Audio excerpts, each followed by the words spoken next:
তোমার চুলের কি অবস্থা বলো তো? কেমন দেখা যায় চুল? চুল কাটতে পারো না?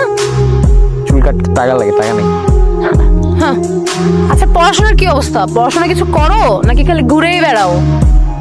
দেখ, পড়তে ভালো লাগে না। পড়তে তো হয় আম্মুর জন্য। মার্কশিটে মার্ক যদি এদিক ওদিক হয়েছে না, আমি শেষ। তোমার পড়াশোনার অবস্থা কি সেটা বলো। আমার অবস্থা ভালোই, আর এক্সামের প্রিপারেশন আরো ভালো। আচ্ছা আচ্ছা, তোমার তো প্রিপারেশন ভালো হবেই। এবার কিন্তু তুমি দেখাবো আমার এক্সামে, বুঝছো? তুমিই ভরসা, তোমার উপর ডিপেন্ড করে আমি হলে যাবো কিন্তু, বুঝছো? আসছে, নিজে পড়াশোনা করতে পারো না, আমি কষ্ট করে পড়বো আর তোমাকে দেখাবো না? দেখি মামা বাড়ির আবদার। আজ তুমি দেখাবো না তো কে হেল্প করবে? তুমি দেখাইলে তো তুমিই তো হেল্প করবা, তাই না? এমন করবে?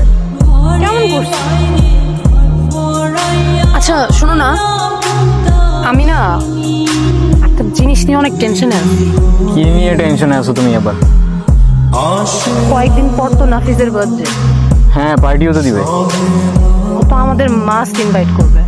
হ্যাঁ, তো ইনভাইট করলে কি হয়েছে? কি হয়েছে বুঝো না? যাওয়াটা কি ঠিক হবে আমাদের? ঠিক হবে না কেন? তুমি বুঝো না?